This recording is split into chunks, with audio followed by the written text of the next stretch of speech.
ಎಲ್ರಿಗೂ ನಮಸ್ಕಾರ. ಶೈ ಫ್ಲೇವರ್ ಚಾನಲ್ಗೆ ಸ್ವಾಗತ. ಮತ್ತೊಂದು ಹೊಸ ರೆಸಿಪಿಯೊಂದಿಗೆ ಮತ್ತೆ ಬಂದಿದ್ದೀನಿ. ಇವತ್ತು ಹುರಿ ಹಿಟ್ಟು ಮಾಡ್ತಾ ಇದ್ದೀನಿ. ಈ ಹುರಿ ಹಿಟ್ಟು ಪೌಷ್ಟಿಕಾಂಶಗಳಿಂದ ತುಂಬಿದೆ ಮತ್ತು ಆರೋಗ್ಯಕ್ಕೂ ತುಂಬಾ ಒಳ್ಳೆಯದು.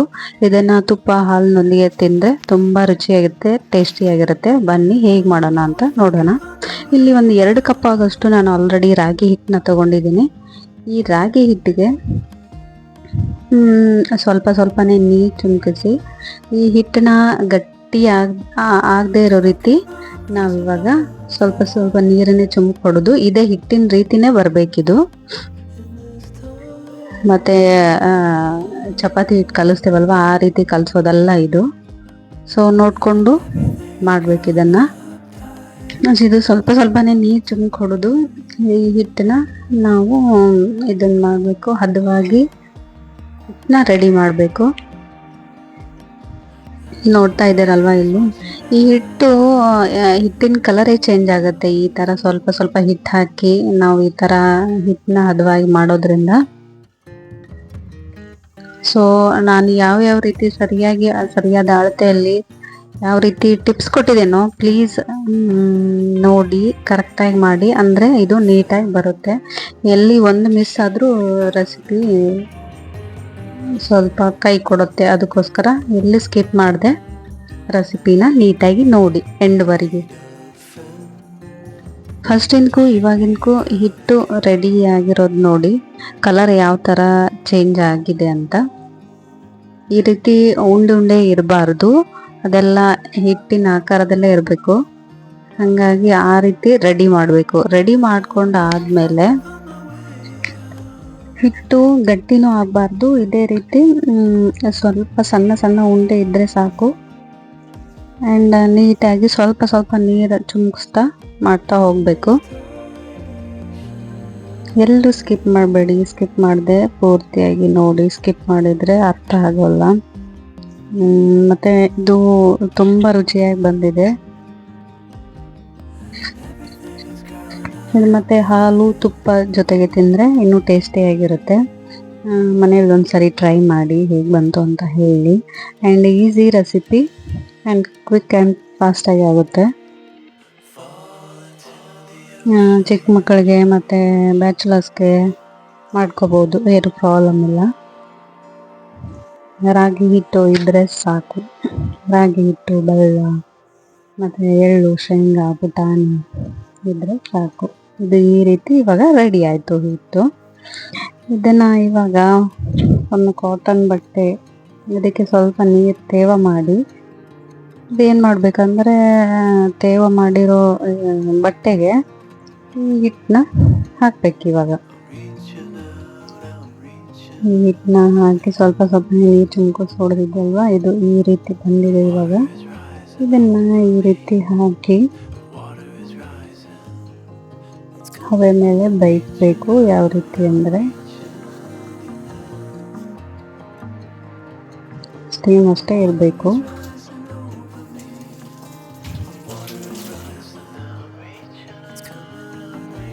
ಹವೆಯಲ್ಲಿ ಬೇಯಿಸಿದ್ರೆ ಈ ಹಿಟ್ಟು ಏನು ಗಂಟಾಗಲ್ಲ. ಯಾವುದೇ ರೀತಿ ಈ ರೀತಿ ಮಾಡಿ, ನಾನು ಆಲ್ರೆಡಿ ಒಂದು ಇಡ್ಲಿ ಪಾತ್ರೆ ಇಟ್ಕೊಂಡಿದ್ದೀನಿ. ಆ ಇಡ್ಲಿ ಪಾತ್ರೆಯಲ್ಲಿ ಹಿಟ್ಟು ಹಾಕಿ ಒಂದು ಸ್ಟ್ಯಾಂಡ್ ಇಟ್ಕೊಂಡು ಅದರ ಮೇಲೆ ಇದನ್ನು ಇಟ್ಕೊಂಡಿದ್ದೀನಿ, ಹಿಟ್ಟನ್ನ ಒಂದು ಪ್ಲೇಟ್ ಇಟ್ಟು. ಇವಾಗ ಇದಕ್ಕೆ ಪ್ಲೇಟ್ ಮುಚ್ಚಿಬಿಡೋಣ. ಮುಚ್ಚಿ ಇಲ್ಲಾಂದರೂ ಇದೊಂದು 10 ರಿಂದ 15 ನಿಮಿಷ ಅಷ್ಟೇ. ಸರಿಯಾಗಿ ಬೆಂದ ಮೇಲೆ ಗೊತ್ತಾಗುತ್ತೆ, ಯಾಕಂದರೆ ಸ್ವಲ್ಪ ಹವೆ ಬರುತ್ತೆ. ಆಲ್ರೆಡಿ ಹಂಚಿಗೆ ಒಂದು 2 ಕಪ್ ಆಗೋಷ್ಟು ನಾನು ಶೇಂಗಾ ಹಾಕ್ಕೊಂಡಿದ್ದೀನಿ. ಇದನ್ನು ಶೇಂಗಾ ಕೂಡ ಚೆನ್ನಾಗಿ ಹುರಿದು, ಮತ್ತು ಇದನ್ನು ಪೂರ್ತಿಯಾಗಿ ಪುಡಿ ಮಾಡೋ ಹಾಗೆ ಇಲ್ಲ, ಸ್ವಲ್ಪ ತರಿಯಾಗಿರಬೇಕು. ಕಾಳು ಥರ ತಿನ್ನೋಕ್ಕೆ ಸಿಗಬೇಕು. ಆ ಥರ ಇದ್ದರೆ ಇದನ್ನು ನೀಟಾಗಿ ಇವಾಗ ಹುರ್ಕೊಳ್ಳೋಣ. ಶೇಂಗಾನು ಈ ರೀತಿ ನೀಟಾಗಿ ತುರಿಬೇಕು. ನಾನಿಲ್ಲಿ ಒಂದು 2 ಕಪ್ ಆಗೋಷ್ಟು ಹಾಕಿದ್ದೀನಿ ಶೇಂಗಾ. ಇದು ಶೇಂಗಾ ಎಷ್ಟು ಹಾಕ್ತೀರ ಅಷ್ಟು ರುಚಿ ಬರುತ್ತೆ. ಸೊ ಇವಾಗ ಆಲ್ರೆಡಿ ಇದು ಶೇಂಗಾ ಹುರಿದಾಗಿದೆ. ಇದನ್ನೊಂದು ಪ್ಲೇಟಿಗೆ ತಕ್ಕೋತೇನೆ. ಅದಾದಮೇಲೆ 1 ಕಪ್ ಅಷ್ಟು ಎಳ್ಳು ಹಾಕಿದ್ದೀನಿ ನಾನು. ಇಲ್ಲಿ ಕರೆ ಎಳ್ಳು ತೊಗೊಂಡಿದ್ದೀನಿ. ಬಿಳಿ ಎಳ್ಳು ಅಷ್ಟು ನನಗೇನು ಸರಿ ಅನ್ನಿಸ್ತಿಲ್ಲ ಇಲ್ಲಿ, ಅದಕ್ಕೋಸ್ಕರ ಕರೆ ಎಳ್ಳು ತೊಗೊಂಡಿದ್ದೀನಿ. ಇದನ್ನು ಕೂಡ ಚೆನ್ನಾಗಿ ಹುರಿಬೇಕು. ಹುರಿದ್ಬಿಟ್ಟು ಇದನ್ನು ಸ್ವಲ್ಪ ಸಣ್ಣಲ್ಲ ಔಡ ಇದನ್ನು ಕೂಡ ಪೌಡ್ರ್ ಮಾಡಬೇಕು.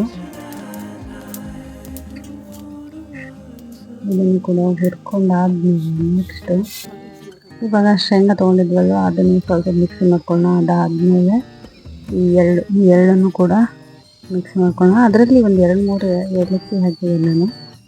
ಹಾಕ್ಕೊಂಡು ಇದು ನೋಡಿ ಈ ಥರ ಬರ್ತಾ ಇದೆ. ಇದು ಆಲ್ರೆಡಿ ಬೆಂದಾಗಿದೆ. ಇದನ್ನು ಕೂಡ ಇವಾಗ ಕೆಳಗಡೆ ತಗೊಳ್ಳೋಣ.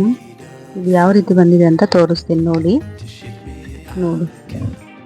ಇದು ಹಿಂಗೆ ಮಾಡಿದ್ಮೇಲೆ ಈ ಥರ ಹೆಚ್ಚಿಗೆ ಇದ್ರೆ ಒಂಥರ ಮುದ್ದೆ ಥರ ಗಂಟು ಥರ ಬರಬೇಕು, ಅಂದರೆ ಬೆಂದಿದೆ ಅಂತ ಅರ್ಥ. ಸೊ ಇದು ಹಿಟ್ಟು ರೆಡಿ ಆಯಿತು. ಮತ್ತು ಇವಾಗ ಸ್ವಲ್ಪ ಪುಟಾಣಿ, ಅದನ್ನು ಕೂಡ 1 ಕಪ್ ಆಗಷ್ಟು ಪುಟಾಣಿ ತೊಗೊಂಡು ಅದನ್ನು ಫುಲ್ಲೆಲ್ಲ ಸಣ್ಣ ಮಾಡೋ ಹಾಗಿಲ್ಲ. ಅದಾದಮೇಲೆ ಕೊಬ್ಬರಿ ತೊಗೊಂಡಿದ್ದೀನಿ ನಾನಿಲ್ಲಿ.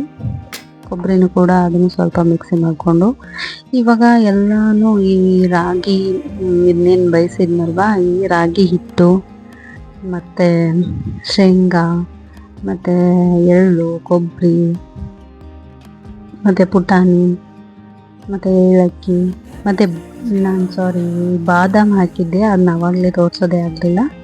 ಬಾದಾಮಿ ಸ್ವಲ್ಪ, ಅದನ್ನು ಪೂರ್ತಿಯಾಗಿ ಸಣ್ಣ ಮಾಡೋ ಹಾಗಿಲ್ಲ, ಅದು ಕ್ಲಿಪ್ ಮಿಸ್ ಆಯಿತು ಬಾದಾಮಿದು. ಇದನ್ನು ಕೈಲೇ ಪೂರ್ತಿ ಈ ರೀತಿ ಮಿಕ್ಸ್ ಮಾಡಬೇಕು. ಇದು ಕೈಲೇ ಮಾಡಿದ್ರೆ ಬೆಸ್ಟು, ಸ್ಪೂನ್ಲೇ ಮಾಡಿದರೆ ನೀಟಾಗಿ ಕೂಡ್ಕೊಳ್ಳಲ್ಲ ಅಂತ ಅರ್ಥ. ಇವಾಗ ನಾವು ಪುಡಿ ಬೆಲ್ಲನ ತೊಗೊಳ್ಳೋಣ. ಪುಡಿ ಬೆಲ್ಲನೂ ಅಳತೆ ಮಾಡಿ ಹಾಕ್ಕೋಬೇಕು. ಇದು ಎಷ್ಟು ಹಿಡಿಯುತ್ತೆ ನೋಡಿಕೊಂಡು. ಇವಾಗ ಸ್ವೀಟ್ ಜಾಸ್ತಿ ತಿಂತಾರೆ ಅಂದರೆ ಸ್ವೀಟ್ ಜಾಸ್ತಿ ಹಾಕ್ಕೊಳ್ಳಿ, ಇಲ್ಲ ಅಂದರೆ ಕಡಿಮೆ ಅಂದರೆ ನೋಡ್ಕೊಂಡು ಹಾಕ್ಕೊಳ್ಳಿ. ಅದಕ್ಕೆ ಎಷ್ಟಾಗುತ್ತೆ ಅಷ್ಟು ಹಿಡಿಯೋಷ್ಟೇ ನಾನು ಇಲ್ಲಿ ಪುಡಿ ಬೆಲ್ಲ ತೊಗೊಂಡಿದ್ದೀನಿ. ಈ ಥರ ಪುಡಿ ಬೆಲ್ಲ ಹಾಕಿದ್ಮೇಲೆ ಒಂದು 10ರಿಂದ 15 ನಿಮಿಷ ಇದನ್ನು ಬಾಯಿ ಮುಚ್ಚಿ ಇಡಬೇಕು. ಯಾಕಂದರೆ ಆ ಬೆಲ್ಲನ ಹಿಡಿಬೇಕಲ್ವ ಹಿಟ್ಟು, ಅದಕ್ಕೋಸ್ಕರ. ಸೊ ನಮ್ಮದು ರಾಗಿ ಹುರಿ ಹಿಟ್ಟು ರೆಡಿ ಆಯಿತು. ಇದ್ರ ಜೊತೆಗೆ ಹಾಲು ತುಪ್ಪ ಹಾಕ್ಕೊಂಡು ತಿನ್ಬೋದು. ಹಾಲು ತುಪ್ಪ ಹಾಕ್ಕೊಂಡು ತಿಂದರೆ ತುಂಬ ಟೇಸ್ಟಿಯಾಗಿರುತ್ತೆ. ಸೊ ರಿಸಲ್ಟು ಚೆನ್ನಾಗಿ ಬಂದಿದೆ. ನಾನು ಮನೇಲಿ ಮಾಡಿ ಎಲ್ರಿಗೂ ಕೊಟ್ಟೆ, ಮತ್ತು ಎಲ್ಲರೂ ತುಂಬ ಚೆನ್ನಾಗಿದೆ ಅಂತ ಹೇಳಿದರು. ನಮ್ಮ ಹಸ್ಬೆಂಡ್ ಕೂಡ ತುಂಬ ಇಷ್ಟಪಟ್ಟರು. ಸೊ ನೋಡಿ, ನೀವು ಮನೇಲಿ ಮಾಡಿ. ಆ್ಯಂಡ್ ಚಿಕ್ಕ ಮಕ್ಕಳಿಗೆ ಮತ್ತು ಬ್ಯಾಚುಲರ್ಸ್ಗೆ ತುಂಬ ಚೆನ್ನಾಗಿ ಅನಿಸುತ್ತೆ. ಟೇಸ್ಟ್ ಕೂಡ ಅಷ್ಟೇ ರುಚಿಯಾಗಿತ್ತು. ನಾನು ಕೂಡ ಈ ತುಪ್ಪ ಹಾಕ್ಕೊಂಡು ತಿಂತಾಯಿದ್ದೀನಿ. ನನಗೂ ಕೂಡ ಇಷ್ಟ ಆಯಿತು. ವೀಕ್ಲಿ ಒಂದ್ಸಾರಿ ಈ ಥರ ಮಾಡ್ಕೊಂಡು ತಿಂದರೆ ಹೆಲ್ದಿ ಫುಡ್ಡು ಚೆನ್ನಾಗಿರುತ್ತೆ. ನಮ್ಮ ಉತ್ತರ ಕರ್ನಾಟಕ ಸೈಡು ಮಾಲ್ದಿ ಅಂತೀವಿ ನಾವು. ಆ ಥರ ಮಾಡಿದ್ರೆ ಅದು ಒಂಥರ ಟೇಸ್ಟ್ ಬೇರೆ, ಇದು ಒಂಥರ ಟೇಸ್ಟ್ ಬೇರೆ ಆಗುತ್ತೆ. So like, share, subscribe.